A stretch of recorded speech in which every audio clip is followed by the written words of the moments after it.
Ang aming nakita, ang aming narinig, ang aming ibinabalita sa Pilipinas at sa buong mundo.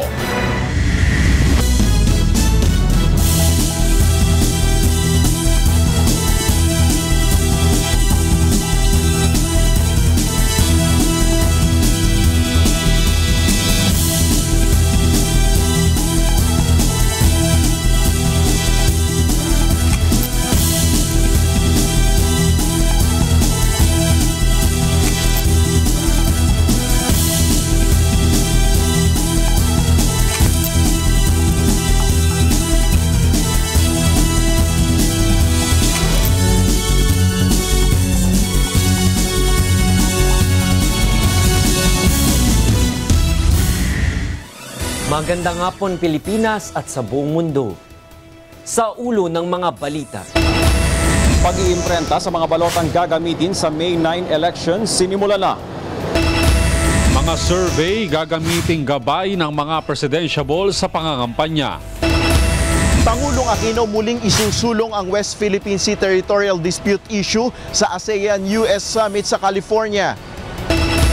Tubig sa Angat Dam, hindi na sapat upang mag-supply ng tubig sa Metro Manila sa susunod na taon, ayon sa National Water Resources Board.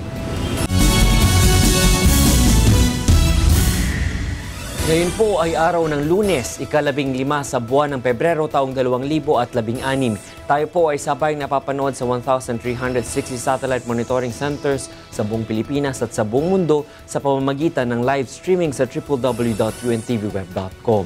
Una sa ating mga balita ngayong hapon. Tulong muna bago balita! 5 magkakahiwalay na aksidente sa Bulacan, Laguna at Pampanga ang nirespondihan ng UNTV News and Rescue Team. Ito ang balita ni Sherwin Kulubong. Tinulungan ng UNTV News and Rescue Team ang 3 sugatan sa banggaan ng motorsiklo at kolong-kolong sa kahabaan ng MacArthur Highway, Barangay San Juan, Balagtas, Bulacan, pasado alas 11 kagabi. Sugatan ng driver ng motorsiklo na si Eduardo Benavista at mag-asawang sakay ng motorsiklo na sina Rayson Ronces Valles at Cheryl Silanga. Matapos mabigyan ng first aid ay kaagad inihatid ng grupo ang mag-asawa sa ospital, samantalang tumanggi nang magpadala sa ospital ang driver ng motorsiklo. Nagtamo ng sugat sa kaliwang bahagi ng ulo si Violeta de las Llagas matapos tumama sa semento sa National Highway ng Barangay Canlalay, Binyan, Laguna, pasado alas 7 kagabi. Ayon sa mga saksi, patawid si Aling Violeta nang biglang tamaan ng motorsiklo na nabangga naman ng pampasaherong jeep. Nilapatan ng pangunang lunas ng UNTV News and Rescue ang biktima at dinala sa Binyan Hospital. Wala namang tinamong sugat ang rider ng motorsiklo. Mag-alas 11 naman ng hating gabi, isang aksidente na kinasasangkutan ng motorsiklo at tricycle ang nirespondihan ng UNTV News and Rescue Team sa National Road ng Barangay Dila, Santa Rosa, Laguna. Sugatan ang rider ng motorsiklo na si Antonio Canonigo matapos bumangga sa kasalubong na tricycle. Matapos lapatan ng pangunang lunas, ang biktima ay dinala ito ng UNTV News and Rescue sa ospital. 2 ring magkahiwalay na motorcycle accident sa Pampanga ang nirespondihan ng UNTV News and Rescue Team nitong nakaraang weekend.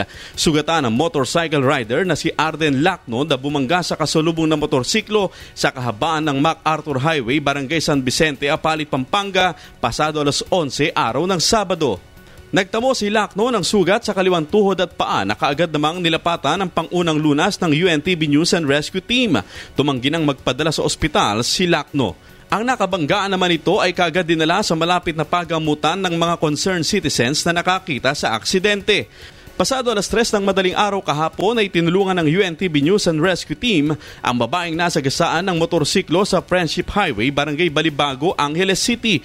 Kinilala ang biktima na si Annabel Guevara na nagtamo ng mga sugat sa ulo na kaagad namang binigyan ng first aid ng UNTV News and Rescue Team at saka dinala sa ospital ng Angeles. Kasama ang Bulacan at Pampanga News and Rescue Team. Sherwin Kulubong, UNTV News Worldwide.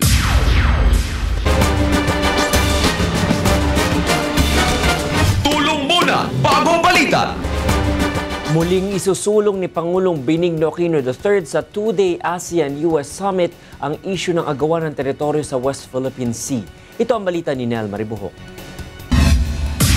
Nakaalis na ng bansa si Pangulong Benigno Aquino III papuntang Sunnylands, California, United States upang dumalo sa 2-day ASEAN-US Leaders Meeting. Malaking bahagi ng pagpupulong ang usaping pang-ekonomiya tulad ng maaaring maging tulong ng Estados Unidos sa pagtatatag ng ASEAN Economic Integration. Ayon kay Pangulong Aquino, malaki ang ibinibigay na suporta ng Estados Unidos pagdating sa pagpapanatili ng kapayapaan, partikular na sa pagsusulong ng mapayapang resolusyon sa West Philippine Sea Territorial Dispute Issue. Kasama ng mga kapatid nating bansa sa ASEAN, kaisa natin ang US sa pagtutulak sa rule of law sa ating mga karagatan. Malinaw po ang ating katwiran, pantay ang lahat sa harap ng batas. Ang pagkilala sa karapatan ng bawat bansa ang nagsisilbing pundasyon ng mas maliwalas at mas produktibong pag-uugnayan na naghahatid naman ng kumpiyansa at makabuluhang pagkakataon sa ating panig ng daigdig. Posible ring talakayin sa Special Summit ang mga usaping pampolitikal, pangseguridad tulad ng maritime security at epektibong pagharap sa banta ng violent extremism. Ayon sa Pangulo, ibabahagi rin niya ang mga hakbang ng pamahalaan kaugnay ng prosesong pangkapayapaan sa Pilipinas. Ito na rin ang pinakauling pagkakataon na maibabahagi ko sa kapwa nating mga pinuno ng ASEAN ang paninindigan natin sa prosesong pangkapayapaan na siya nating ambag sa pagtugon sa issue ng extremism at kawalan ng stabilidad. Naudot man ang panukalang Bangsamoro Basic Law sa ating Kongreso, di nagbabago ang ating posisyon ukol sa BBL. Ito pa rin ang pinakatamang landas tungo sa kapayapaan at kaunlaran para sa Mindanao. Sa ating pagpupulong, ilalatag natin ang makongkretong hakbang na ating ipapatupad sa kabila ng pagkabinbin ng BBL. Ayon kay Presidential Communication Operations Office Secretary Sunny Coloma, pangunahing concern ng ASEAN ang maritime security at ang inisyatibo ng Estados Unidos na pagtatatag ng Trans-Pacific Partnership na nagsusulong ng malayang kalakalan sa Asia-Pacific region kung saan dapat matiyak ang freedom of navigation, partikular na sa West Philippine Sea. Makikipagpulong rin ng Pangulo sa Filipino community at ilang grupo ng negosyante sa Los Angeles bago siya tumungo sa Loyola Marymount University upang tumanggap naman ng honorary degree mula sa universidad. Nel Maribuhok, UNTV News Worldwide. Gagamiting gabay ng mga presidential candidate ang surveys na lumalabas ngayong panahon ng kampanya. Ito ang balita ni Brian De Paz. Muling nanguna si Vice President Jejomar Binay sa latest survey ng Social Weather Station na kinumisyon ng pahayagang Business World. Nakakuha si Binay ng 29% ng 1,200 respondents na tinanong kung sino ang malamang na iboto kung isasagawa ang eleksyon ngayon. Gayunman, kakaunti na lang ang lamang ni VP Binay kina Senador Grace Poe at Davao City Mayor Rodrigo Duterte na kapwa may 24%. Nasa ikatlong pwesto naman ang administration bet na si Mar Rojas na may 18% habang nakakuha naman ng 4% si Senador Miriam Santiago. Ayon sa kampo ni VP Binay, ang pinaka-accurate na survey ay ang mismong araw ng halalan. Kaya naman bago ang May 9 ay sisikapin nilang maiparating ang kanyang programa at gagawing giya ang survey. Sinabi naman ng kampo ni Senador Poe na gagamitin nila ang survey results bilang panuntunan sa kanilang susunod na mga hakbang. Patuloy ring ipararating ang mensahe na kandidato pa rin si Poe sa pagka-presidente. Ayon naman sa kampo ni Duterte at Cayetano, ang latest SWS survey ay nagpapakita ng epekto ng pagpasok ng campaign period. Binigyan din ng mga ito na ang naturang survey ay isinagawa sa kasagsagan ng isinampang disqualification case kay Duterte na na-dismiss na ng COMELEC. Kaugnay nito ay ipagpapatuloy ng kampo ang kampanya upang mailatag ang kanilang plataforma. Naniniwala naman ang Liberal Party na magbabago pa ang mga datos dahil nagsisimula pa lamang ang kampanya. We just have to go through, we will be patient in explaining to our people our program of government. I think Mar Rojas has been tested in the various positions that he has held. Samantala, tabla na sa vice presidential race sina Senators Bongbong Marcos at Francis Escudero. Kapwa nakakuha si Marcos at Escudero ng 26%. Sinundan ito ni Congresswoman Leni Robredo na may 19% at Senador Alan Peter Cayetano na may 16%. Habang 6% naman ang nakuha ni Senador Gregorio Honasan at 5% ang kay Senador Antonio Trillanes IV. Ayon kay Marcos, inspirasyon ito sa kanila upang paghusayin ang kanilang trabaho at ipursige ang kanilang plataporma sa bawat sulok ng bansa. Brian De Paz, UNTV News, Worldwide. Tutol naman ng Cagayan de Oro Press Club na limitahan ang bilang ng media na maaaring makadalo sa presidential debate sa ika-21 ng Pebrero na gagawin sa Cagayan de Oro City sa Mindanao. Ito ang balita ni Joey Domingo. Kinukondena ng Cagayan de Oro Press Club ang umano'y direktiba ng mga organizer na nakatakdang presidential debate sa ika-21 ng Pebrero na isasagawa sa Cagayan de Oro City na hanggang 5 local editors at publishers at 5 newspaper reporters lamang ang maaaring dumalo rito. Hinaing ng mga local media sa pangunguna ng Cagayan de Oro Press Club na mahalaga ang pangyayaring ito sa kasaysayan ng politika ng Pilipinas at isang usaping nangangailangan ng malawak na pagbabalita. Ang protestang ito ay suportado ng kampo ni Mayor Rodrigo Duterte.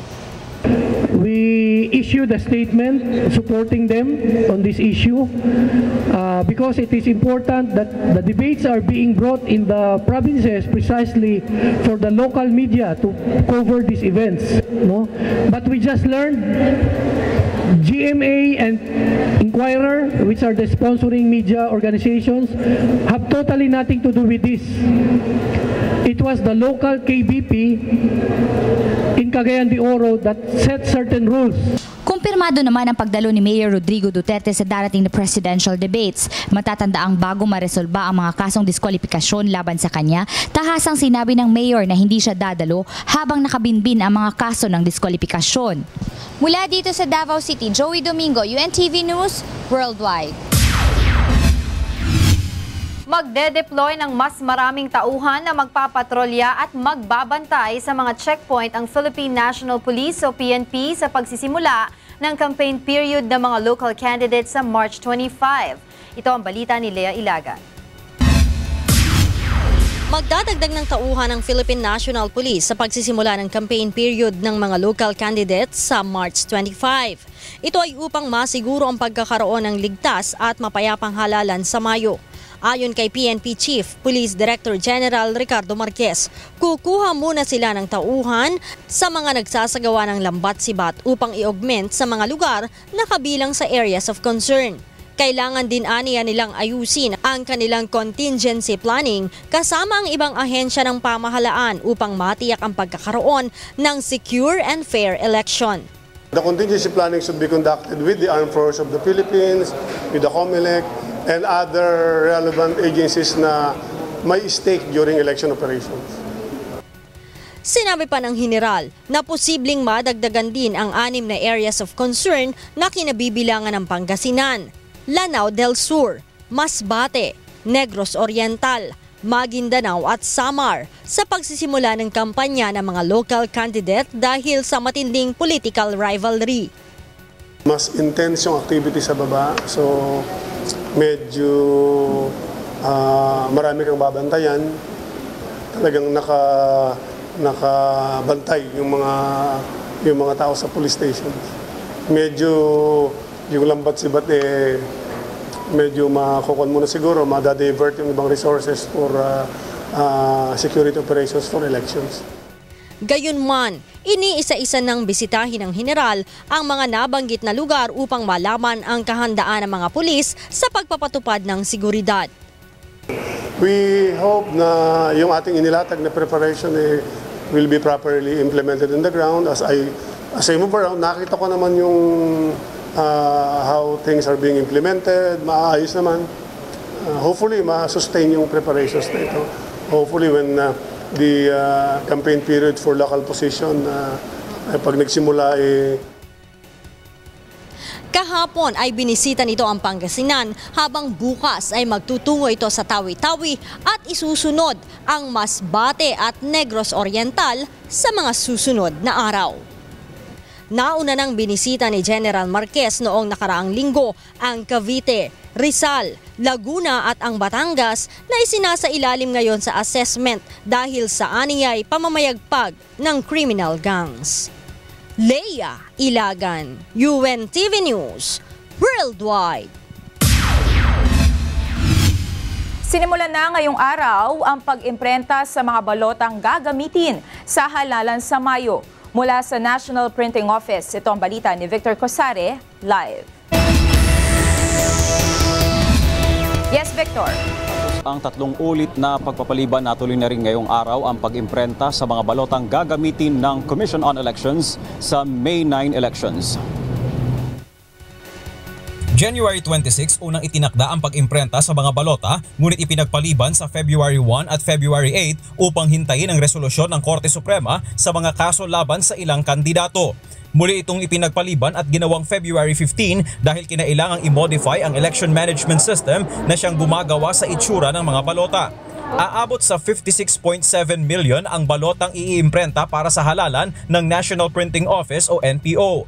3 ang printer na gagamitin, 2 rito ay nirentahan ng NPO. Mas maiksi ang balota ngayon na may sukat na 20 inches ang haba kumpara noong 2010 at 2013 elections na 27 inches ang haba. Kaya kumpiyansa ang COMELEC na kayang makapag-imprenta ng mahigit sa 1 milyong balota sa loob ng isang araw. Mas mahaba naman ang balota para sa ARMM dahil nilagyan pa ito ng Arabic translations kaya aabutin ng 24 inches ang haba. Mai-imprenta natin lahat ng balota by April 25, which is the original deadline. Pagkatapos ng printing, dadalhin naman ang mga balota sa ballot verification area kung saan isa-isang ipapasok sa vote counting machine o VCM upang masigurong hindi ito i-reject ng makina. 24/7 ang printing sa NPO at 2 shift ang mga tauhan na gagamitin dito. Samantala, 6 ang pasok sa listahan ng mga kandidato sa pagkapangulo at kasama sa mga iimprentang balota. Kabilang dito si Vice President Jejomar Binay, Senator Grace Poe, Mar Rojas, Senator Miriam Defensor Santiago, Davao City Mayor Rodrigo Duterte at ang pumanaw na si Congressman Roy Sienieres. Kasama pa po si Sienieres dahil ayon sa Section 77 ng ating Omnibus Election Code, pag ang isang kandidato ay pumanaw, binibigyan yung kanyang partido ng pagkakataong i-substitute ang kandidatong yan hanggang sa araw ng halalan mismo. 6 din ang kandidato sa pagkapangalawang Pangulo, Senator Gringo Honasan, Senator Chis Escudero, Senator Bongbong Marcos, Congresswoman Leni Robredo, Senator Alan Peter Cayetano, at Senator Antonio Trillanes IV. 50 ang pasok sa listahan ng mga kandidato sa pagkasenador at 115 naman sa party list race. Monica, paliwanag na naman ng COMELEC dahil nagsisimula pa lang ang proseso, hindi nila kakayanin sa linggong ito na magawang makapag-imprenta ng mahigit sa 1 milyong balota sa isang araw, pero inaasahang sa susunod na linggo ay kakayanin nila ito. Monica? Maraming salamat, Victor Cosare, live na nag-uulat mula sa National Printing Office. Sinampahan naman ng reklamo sa Commission on Elections o COMELEC si Zamboanga City Mayor Beng Climaco dahil sa umano'y paglabag sa Omnibus Election Code. Ito ang balita ni Dante Amento. Inireklamo ni dating Zamboanga City Councilor Ismael Musa sa Commission on Elections o COMELEC si Mayor Beng Climaco. Batay sa isinampang reklamo ni Musa, ito ay dahil sa paglabag umano ng alkalde sa Omnibus Election Code, partikular na sa Section 261 na nagbabawal sa pagsususpinde ng elected local officials tuwing election period. Si Musa ay inalis sa pagiging konsihal noong February 2. We have to assert our rights. The indigenous people has the right to participate fully in any legislative body. Now, with my removal, illegally, so that right, they attempted to topple it. Iginiit naman ni Mayor Climaco na wala siyang nilalabag na batas. Paliwanag nito, hindi suspensyon ang ipinataw kay Musa kundi inalis ito sa pagiging konsihal batay sa desisyon ng National Commission of Indigenous Peoples o NCIP na kinakatawan nito. Ikinagalit umano ng mga miyembro ng NCIP ang panunumpa ng dating konsihal sa Partido ng Laban ng Demokratikong Pilipino. Dagdag pa ng alkalde, hindi elected official si Musa kundi appointed lamang. The COMELEC ban is on suspension of elective local officials. His is removal. I will make it clear, removal. Next, he is not an elective official. He is an appointed official.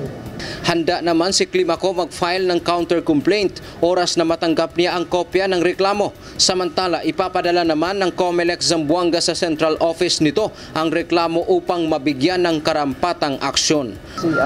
We will forward it to Manila. After receiving it, we will do the endorsement addressed to the Law Department of COMELEC. Our office cannot act on it because we do not have the authority to act on any complaints. Mula Zamboanga City, Dante Amento, UNTV News Worldwide.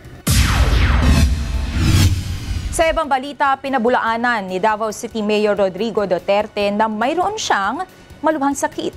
Ito ang balita ni Joey Domingo. Idinaos nung nakaraang Sabado ang isang mass wedding o kasal ng bayan sa Tigato, Davao City sa pangunguna ni Davao City Mayor Rodrigo Duterte. Umabot sa 78 ang bilang ng mga nagpakasal sa alkalde, 55 mula sa Tigato District, 23 mula sa Tamayong at 11 ang mula sa Fatima at 13 mula sa poblasyon. Sa okasyong ito, ipinaliwanag ng mayor ang kontrobersiya tungkol sa naudlot na pagsasalita niya sa isang kampanya nila ng kanyang katandem na si Senator Peter Alan Cayetano dahil sa pagkakaroon niya ng migraine. Ayon sa presidentiable, wala siyang malubhang karamdaman. Anak ko, na-hospital ko kay nagka-infection ko. Wala ko kibang dala-dala na ako ang bronchial infection. So katong muhapit ako mo istorya unta nangayo nako pasaylo sa usa ka programa ngadto ningon ako di ko pwede kay ni sakit ng akong kay akong disgrasya mo kus motor dire ni simplang ko.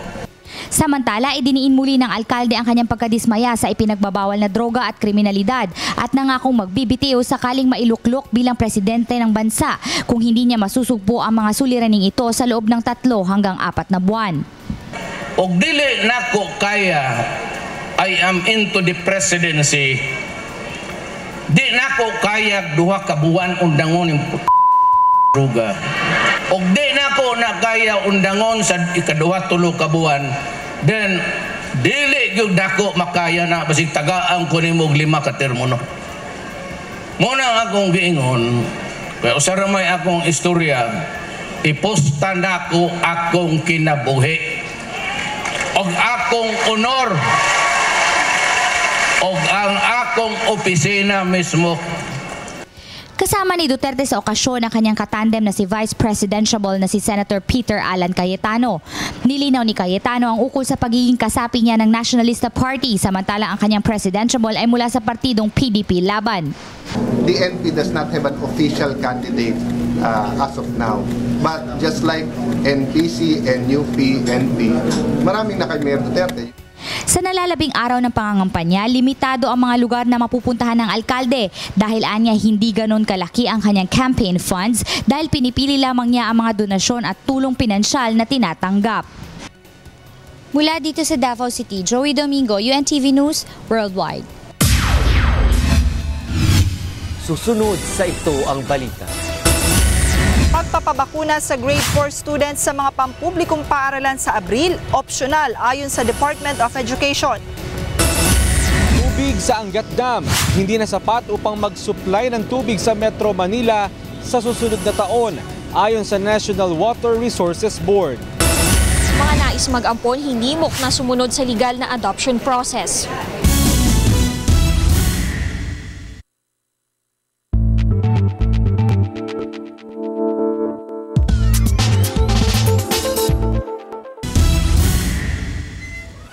Nagbabalik ang ito ang balita. Tulong muna bago balita. 5 magkakahiwalay na insidente o aksidente sa Quezon City, Olongapo at Davao at Camarines Sur ang nirespondihan ng UNTV News and Rescue Team. Ito ang balita ni Bernard Dadis.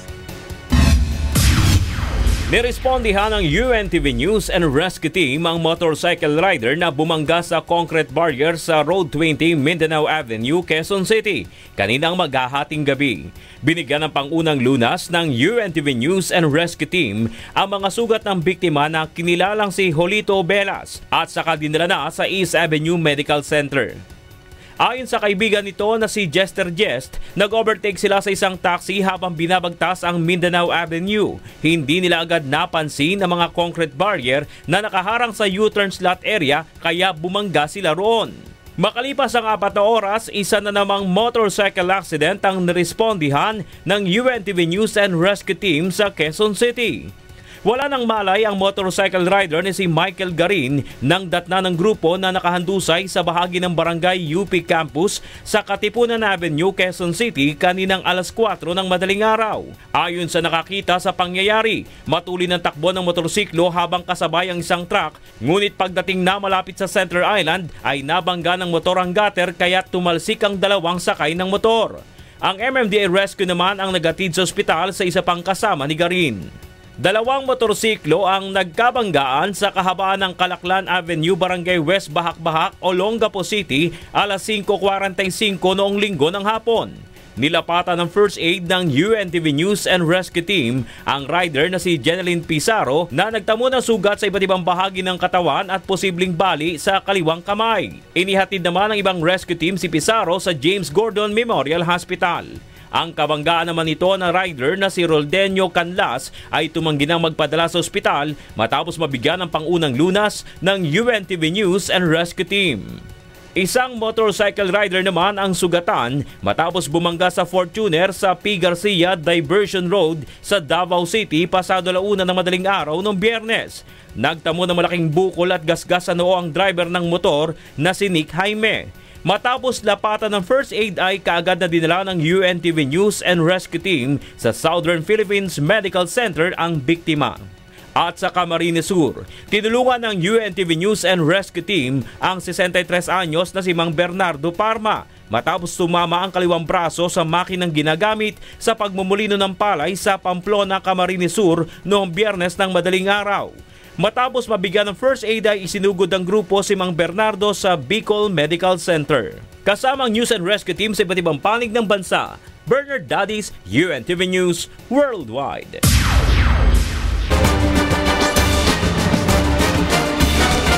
Tulong muna bagong balita.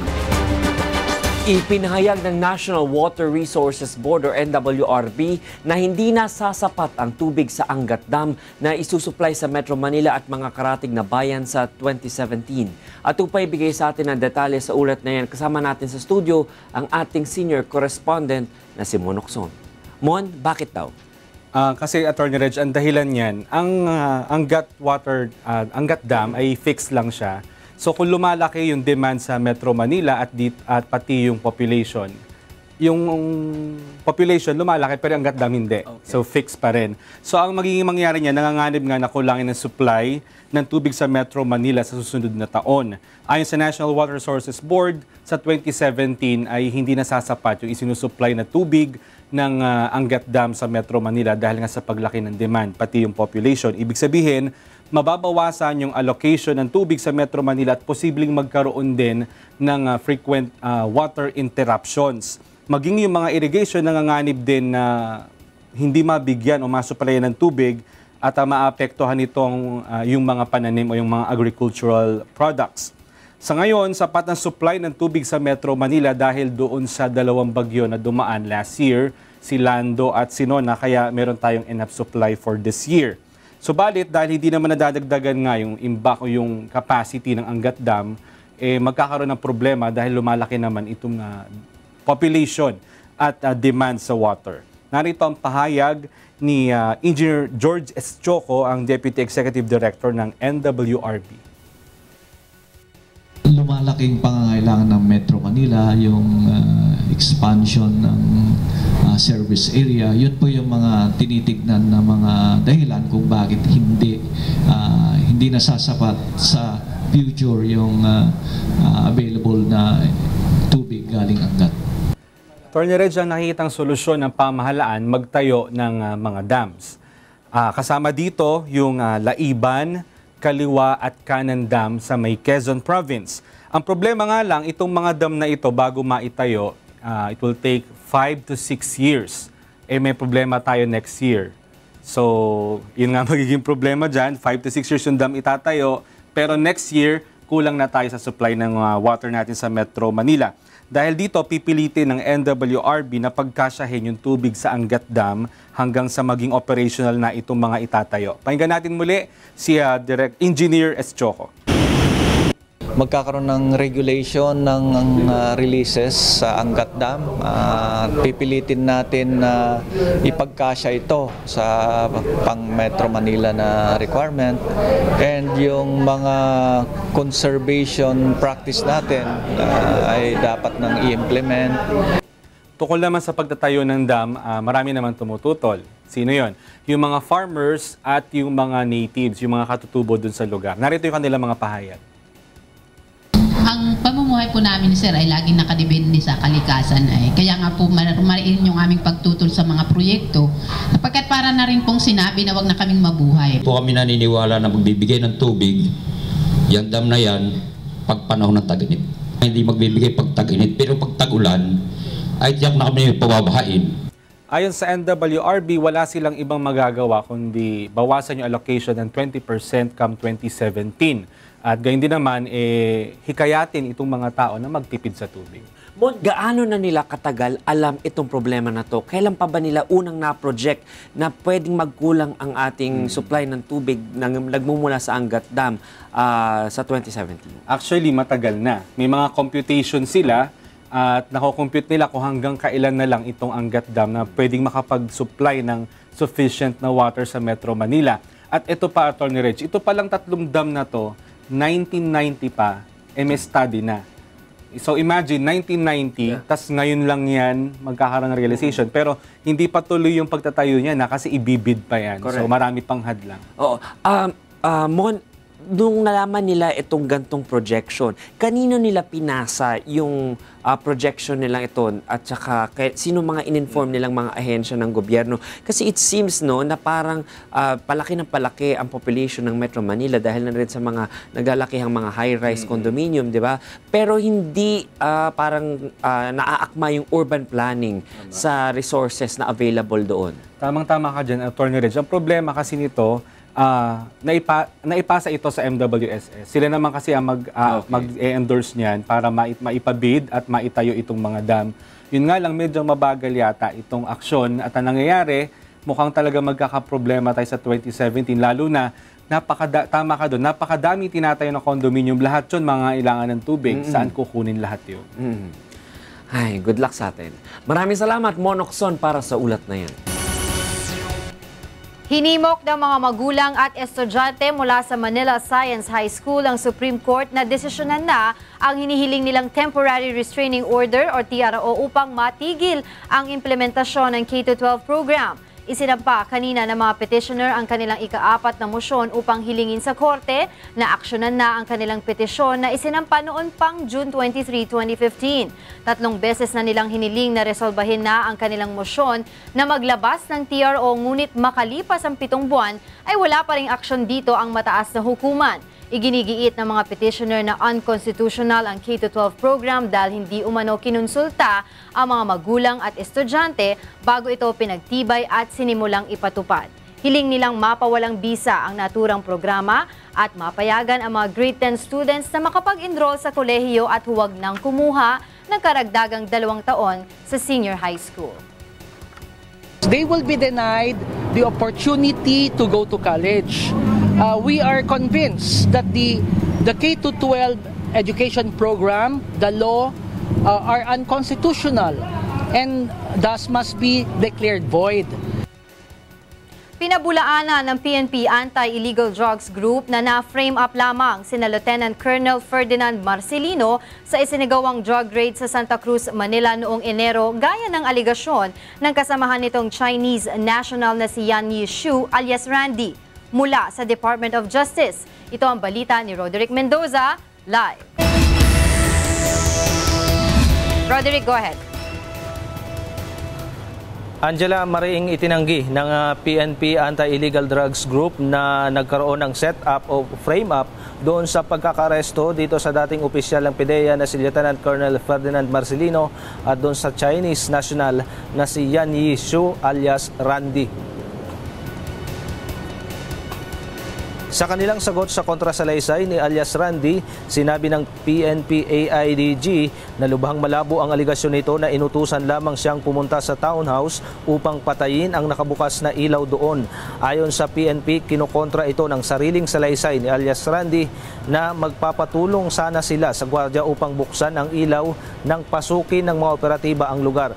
Imposible rin umano na nagsasagawa lamang ng intelligence operation sa lugar sina Marcelino dahil huling-huli sa akto ang Chinese national na nag-aayos ng mga shabu sa loob ng townhouse na nagsisilbing pagawaan ng illegal na droga.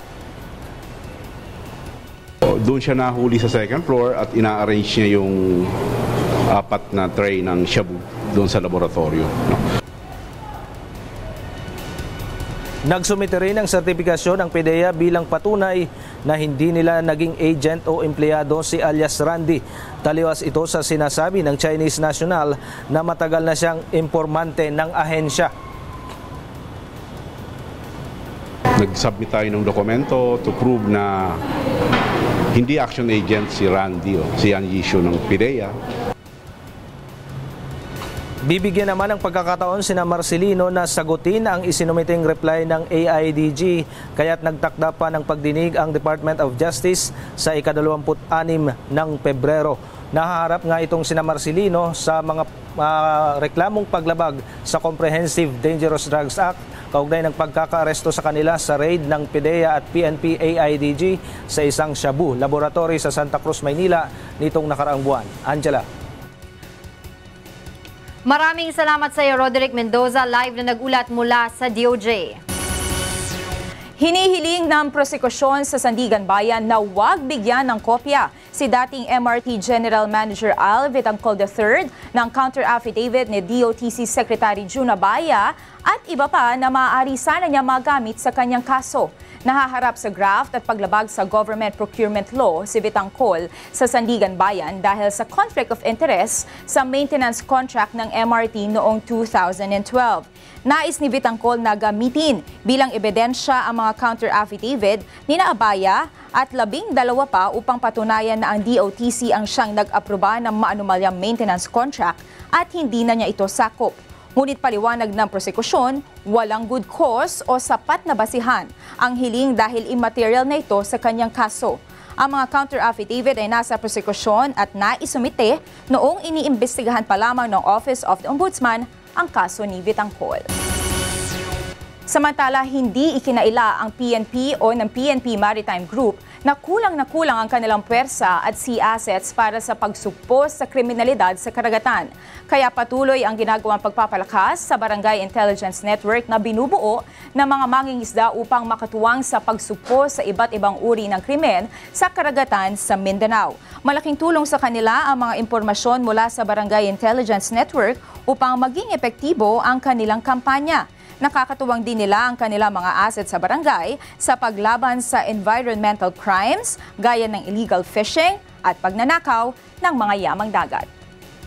Or yung lahat ng fisher folks namin, ginawa namin silang Barangay Intelligence Network na sa coastal. And we have also AMPA guards na yung nagpoprotekta ng marine na protected areas natin, which is also used or utilized as also our eyes and ears dito sa dagat.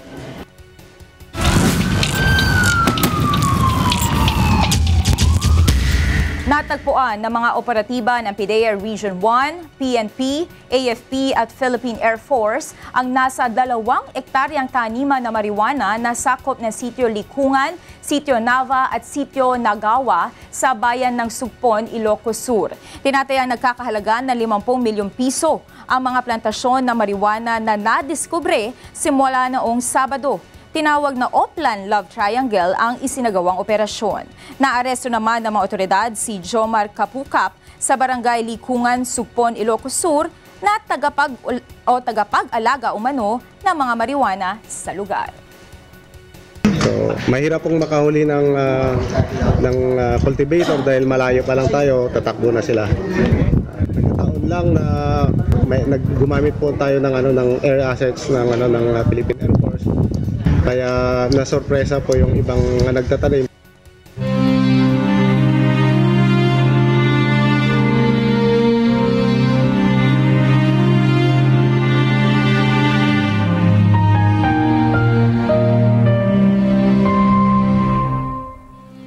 2,275 araw na po ang nakalipas mula na maganap ang malagim na Maguindanao Massacre. Ngunit hanggang ngayon ay naghahanap pa rin tayo ng katarungan sa mga biktima ng malagim na krimen. At sa tila madilim na hinaharap ng kaso, hindi po bibitiw ang UNTV sa labang ito hanggang makamit ang katarungan, hindi lamang para sa aming 4 na kasamahan, kundi sa lahat ng mga biktima ng karumal-dumal na pamamaslang. Susunod sa ito ang balita. AFP Cavaliers pasok na sa finals ng UNTV Cup Season 4. PNP responders na ipersa ang do-or-die game versus MMDA Black Wolves sa semifinals ng UNTV Cup. Upbeat song na papuri, unang Producer's Pick winner ng ASOP Year 5.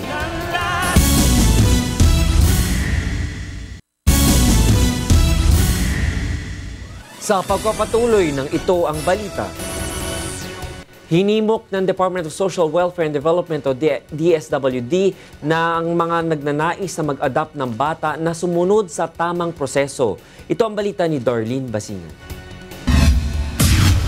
Nagsimula na ngayong araw ang Adoption Consciousness Celebration ng Department of Social Welfare and Development o DSWD. Kaalinsabay ng selebrasyon ng pagbibigay ng impormasyon sa legal na proseso sa pag-aampon. Ayon sa DSWD, sa pamamagitan ng pagsunod sa mga legal na proseso ng pag-aampon, masisigurong may bibigay sa mga ina-adopt na bata ang kanilang mga karapatan. Ang akala ng mga kababayan natin, yung mga batang abandoned, surrendered or foundling, no, yung mga natagpuan na walang sa pangangalaga ng mga magulang, hindi mo matagpuan yung magulang, kinukup-kup ng mga, sabihin na nating nagmamabuting loob, no? Pero sa katotohanan at sa legal na lengguwahe, no, hindi yun legal. Ang bawat adoption ay nagdadaan sa korte.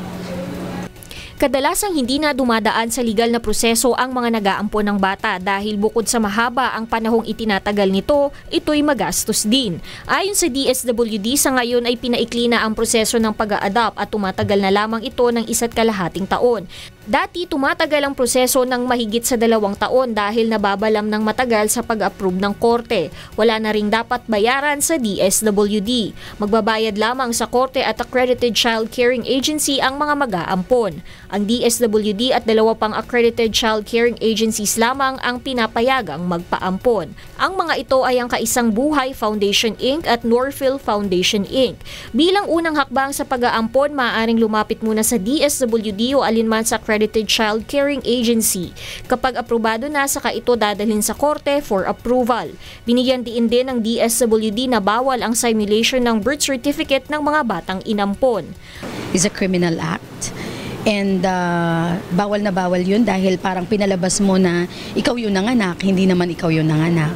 No? So ito yung pagkakaalam ng marami sa publiko na akala nila yun yung adoption. Base sa datos ng DSWD, bumaba sa nakalipas sa 3 taon ang bilang ng mga batang maaaring ipaampon. Ngunit sa mga nakalipas na taon, mas marami pa rin ang mga foreigner kumpara sa mga Pilipinong nag-aampon ng bata. Kaya naman muling hinikayat ng DSWD ang mga Pilipino na buksan ng pintuan at puso nila para sa mga bata na lumaking walang magulang. Darlene Basingan, UNTV News Worldwide.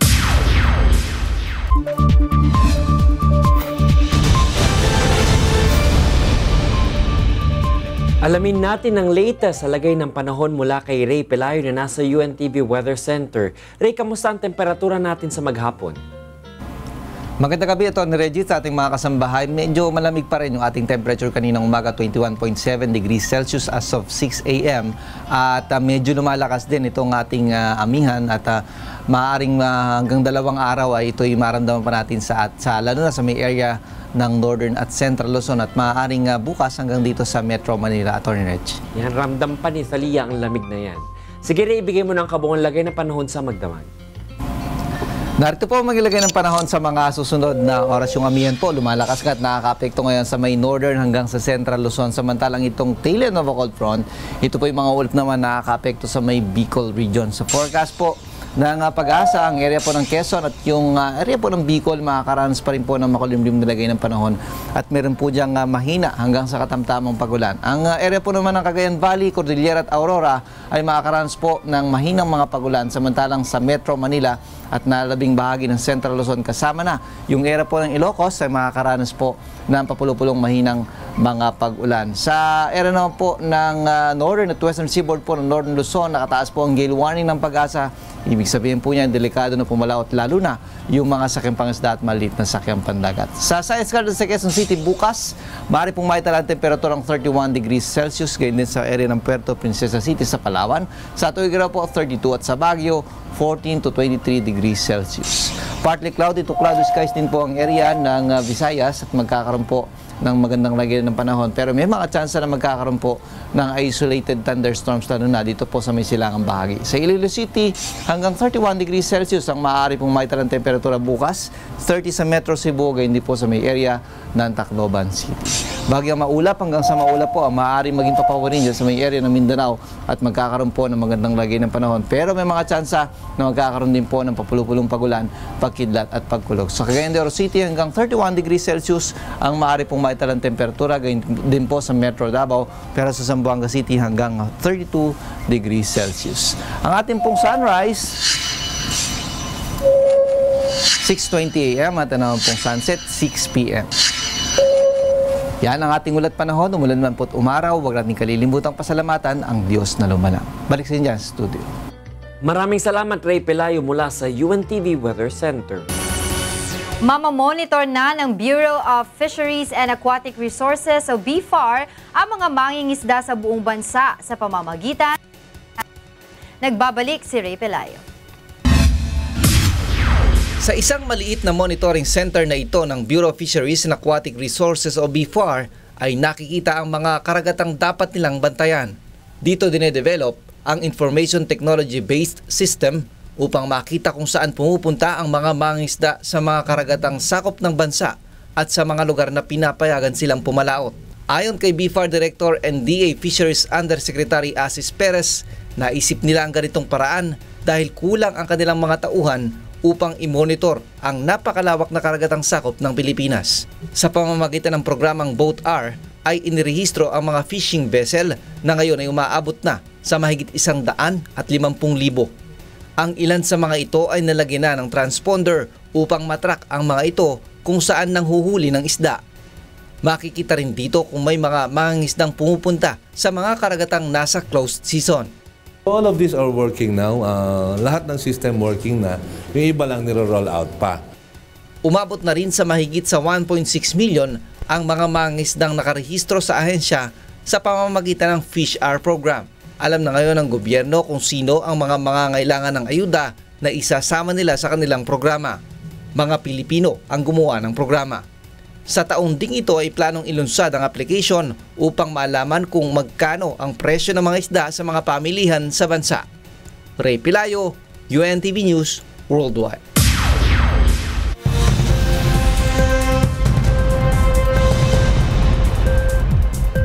Nakalabas na ng ospital ang unang pasyente ng Zika virus sa China. Samantala, nasabat ng mga otoridad sa Australia ang mahigit 700 litro ng liquid methamphetamine na nagkakahalaga ng mahigit 1 billion Australian dollars. Yan at iba pang balitang abroad sa ulat ni Marge Navarro. Sa Australia, nakakumpiska ng mahigit 1 billion Australian dollars na halaga ng liquid methamphetamine ang mga otoridad, katuwang ang Chinese National Narcotics Control. Ang liquid drug na kilala sa tawag na ice ay itinago sa mga gel bra at art supplies at tumitimbang ng mahigit 700 litro. 4 na Chinese national ang sinampahan na ng kaukulang kaso sa iligal na pag-i-import at pagmamanufacture nito. Taong 2014 nang huling nakasabat ang Australia ng mahigit $1 bilyong na halaga ng ecstasy at methamphetamines na inaangkat mula sa Europa. Sa Amerika, 3 ang nasawi at mahigit 70 ang sugatan sa banggaan ng mga sasakyan sa Pennsylvania Interstate sa Lebanon County noong Sabado. Itinuturong dahilan ng aksidente ang malakas na pag-ulan ng snow. Dahil dito nag-zero visibility na ang mga kalsada. Aabot sa 60 kotse at truck ang sangkot sa banggaan na naging dahilan para isara muna ang highway. Sa New Zealand, Gumuho ang bahagi ng isang isla sa Christchurch dahil sa magnitude 5.7 na lindol kahapon. Sa video makikita na nababalot sa alikabok ang tabing isla dahil sa mga gumuhong bato. Batay sa ulat, puno ng mga bakasyonista ang mga beach nang mangyari ang lindol. Ngunit wala namang major injuries o damage na naiulat dahil dito. Sa India, nilamon ng malaking sunog ang isang cultural event venue sa Mumbai, India kahapon. Sa video makikita na nagsasayawan pa ang mga performer habang nasusunog ang ilalim ng entablado. Mabilis na kumalat ang apoy dahil sa malakas na hangin, kaya nadamay na rin ang isang scaffolding rig na katabi nito. Ayon sa New Delhi Home Ministry, wala namang malubhang nasugatan sa libo-libong spectators na dumalo sa event. At sa China, nakalabas na ng ospital kahapon ng umaga ang unang pasyente na nagpositibo sa Zika virus sa China. Nanggaling sa Venezuela ang pasyente at nilagnat na may kasamang pagsakit ng ulo at pagkahilo noong January 28 bago pa nakauwi sa kanyang tirahan sa Ganshan County. February 6 nang ipasok siya sa ospital. Marge Navarro, UNTV News Worldwide. Samantala, alamin naman natin ang mga balita sa sports at entertainment kasama si Thalia Javier. Salamat, Atty. Reg. Pasok na sa finals ng UNTV Cup Season 4 ang AFP Cavaliers. Samantalang napilit naman ng PNP Responders ang winner-take-all match laban sa MMDA Black Wolves. Ito ang balita ni Bernard Dadis. Winston, Zuniga, yes! Fernandez, great pass! Sa ikalawang pagkakataon muling sasalang sa finals ng UNTV Cup ang Liga ng mga Public Servants. Ang Season 2 champion AFP Cavaliers matapos talunin ng NHA Builders noong Biyernes sa score na 88-78 sa Inares Sports Arena. Bagamat hawak ng Cavaliers ang twice-to-beat advantage sa semifinals, hindi na nito pinaporma pa ang Builders at dinumina ang lahat ng quarters ng sagupaan. Tinambakan pa ng 18 puntos ng AFP ang NHA sa pagtatapos ng first half, 50-32. Di sumuko ang Builders at pinilit na maghabol sa second half. Pagpasok ng last 2 minutes and 25 seconds sa fourth quarter, tatlong magkakasunod na tres ang pinakawala ni Anton Lustestica at isang 3-point shot mula kay Marvin Ladja ng NHA upang pababain ang lamang ng AFP sa 6 na puntos, 84-78. Desidido ang AFP na tapusin ang laban kaya mas hinigpitan pa ang depensa hanggang sa maubos ng oras. Tinanghal na best player of the game sina Corporal Eugene Tan na may tig-7 puntos, rebounds at assist at si Technical Sergeant Rolando Pascual na may 23 markers at 10 boards. May combined 43 points at 11 rebounds naman sina Anton Lustestica at Marvin Mercado para sa NHA. Santiago curling gets it. Advantage dito. Kailangan manalong dalawang beses ang PNP. Umibig, Yakiling, lays it in. 9. Umibig, set up by Santa Cruz. Samantala, naipwersa naman ng Seasons 1 and 2 runner-up PNP Responders ang do-or-die game kontra sa MMDA Black Wolves na may twice-to-beat advantage sa semifinals. Mahigpit at dikita ng sagupaan ng Responders at Black Wolves sa umpisa ng laban. Nagtapos ang first half sa score na 39-38, lamang ng isa ang PNP. Ngunit rumatrat ang gusto ang PNP sa third quarter at nagpamalas ng mainit na opensa sa pangunguna ni Seasons 1 and 2 MVP Olan the Sniper Umiping na nagpakawala ng 2 3 points at 4 na puntos mula sa free throw. Tinambakan ng Responders ang Black Wolves ng 13 points sa pagtatapos ng third quarter, 63-50. Sa fourth quarter, ipinakita ng Black Wolves ang kanilang bangis at nagawang dumikit sa Responders. Last 25 seconds, nagpakawala ng 3 points si Jeffrey Sanders at naibaba sa 3 ang lamang ng PNP. Di na pumayag ang Responders na makahabol pa ang Black Wolves hanggang sa maubusan na ng oras ang MMDA at nagwagi ang PNP 77-72. Tinanghal na best player of the game si PO1 Alejandro Yangkiling na may 16 points at 4 rebounds. Nagambag si Olan Umiping ng 19 markers at 7 boards at si Antonio Tolentino Jr. ng 15 points at 3 rebounds. Nagrehistro naman ng double-double figures sina Jeffrey Sanders na may 15 points at 14 rebounds at si MMDA Laborer 1 Ronnie Santos ng 11 points at 10 rebounds. Muling maghaharap sa linggo, February 21 ang MMDA at PNP sa Inares Sports Arena. Ang magwawagi sa Responders at Black Wolves ay makakaharap ng AFP Cavaliers sa final round. Bernard Dadis, UNTV News Worldwide.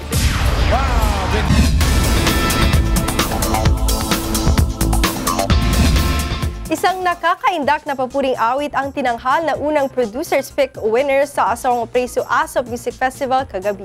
Ito ang balita ni Aches Carion. Papuri! Composed by Yervil Requio. Sa naging rendisyon pa lamang ng pag-awit ng A Song of Praise sa ASOP Music Festival Year 4 Finals, interpreter na si RJ Buena sa awiting Papuri, lubos na ikinatuwa na ito ng Bulakenyong si Yervil Requio. Confident ako sa interpreter ko, kaya sabi ko kahit anong mangyari panalo na rin ako. Kaya glory to God, yung kinalabasan nung contest talagang suggest lahat ng Papuri. Maging si RJ ay ikinatuwa ang pagpili sa kanya ng ASOP upang bigyang buhay ang awit at muling makasali sa naturang programa. Feel good talaga. It's really a very beautiful song and I'm so honored to be for me to interpret that song. I'm so honored. And nagpapasalamat din ako sa ASOP kasi nanalo kami. Dalawang power ballad ang nahigitan nito sa score ng mga huradong sina Rani Raimundo, Carla Martinez at Dr. Musico Mondel Rosario. Ang awiting nakatunggali ng Papuri ay ang Mundong Makulay ni Annalisa Ente sa rendisyon ni Jessa May Gabon. At matamis mong pagmamahal ni Beverly Campos sa interpretasyon naman ni Chris Angelica. Muling madidinig ang pag-awit ng Papuri ni RJ sa February monthly finals ng ASOP. Sa tagapagligtas kong hari, la la la la la Papuri. Ajes Carion, UNTV News Worldwide. At yan ang ating mga balita sa sports at entertainment ngayong gabi. Ako po si Talia Javier. Balik sa inyo, Atty. Reg. Maraming salamat, Talia. At yan ang naging kabuuan ng ating balitaan ngayong gabi. Ito ang balitang hindi dinagdagan at hindi binawasan. Aming inilahad ng buong katapatan kung paano namin nasaksihan. Kayo'y makapagtitiwala ng aming nakita at narinig ang aming ibinabalita.